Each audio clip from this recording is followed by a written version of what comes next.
It's not every day, or really any time ever, that I step my foot into early access games on Steam. I'm very skeptical about what I like spending my computer space and money on. However, thanks to NIS America for sending us a review code, I can now step into action and see if you should do the same. Gear up, spies. It's time to head undercover into Assault Spy.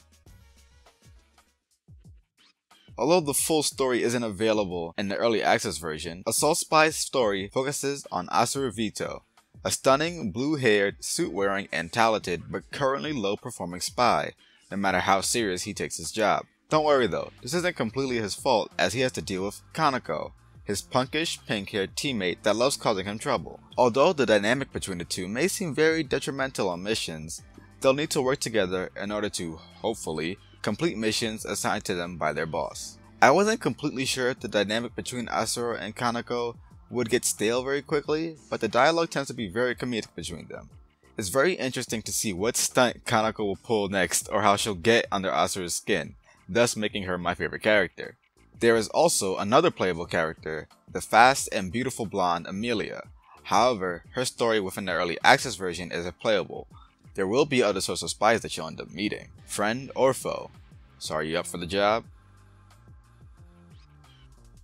Assault Spy has a very simple control scheme, but that's no insult. You can jump, dash, punch, kick, and shoot your way through various mechanical enemies. If you string together certain buttons or combine inputs, you can pull off other combos as well. Single attacks can be charged on the ground and in mid-air to pull off stronger one-off attacks. Don't be afraid to just go crazy either. It is very easy to string into your other attacks and commands without them being real combos. Within the story mode, you'll be able to purchase more moves and combos for you to destroy your foes with. There are two characters you can play as, Asaru, who fights with his feet and a suitcase, and Emilia, who uses her hands, feet, and a gun. I personally prefer Emilia's style as you can dash and attack into a flurry of punches or kicks both on the ground or in the air. Her gun, when charged, shoots out beams as well.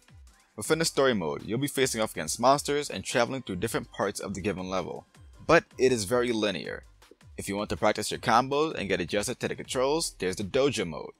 But if you're looking for a real challenge, there is the Death March mode, where you'll be put into continuous battles while you're also fighting the clock.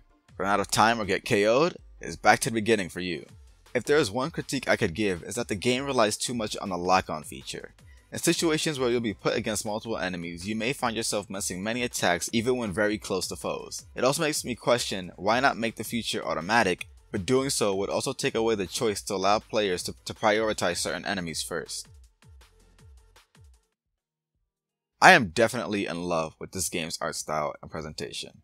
Having different illustrations and lively character portraits for dialogue helps build the characters, and being shown the game's concept art within the loading screen is something I would highly encourage many other games to do.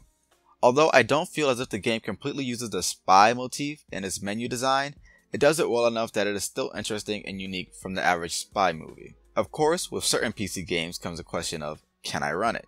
That's where it becomes tricky, as the game only ever crashed on me once, but that was while I was recording. You can lower or raise the textures, resolution, anti-aliasing, and shadows to your liking, but this game still has quite a few issues with that. For example, on my first startup of the game, the main menu itself was lagging, so if you have a high-end PC, you'll have no problem running this game. If you're like me, with a PC that has never been modified, be careful and please research whether your computer can handle it. Assault Spy, although in early access, is a very interesting title, not only in terms of its characters and concept, but also in terms of its fast-paced beat-em-up gameplay style. If you're still skeptical about sinking money into an early access game, I can understand that. However, I think Assault Spy is looking to be a promising title and is worth the $25. With that being said, I give Assault Spy 4 out of 5 stars. Once again, a great thanks to NIS America for providing us with a review code. You'll be able to find the Steam page and the official Twitter in the description below. If you already tried out Assault Spy, tell us what you think in the comments below. A special thank you to our patrons and our super patron, the Duke of Dorks. Thank you for watching, and always remember to return to the source.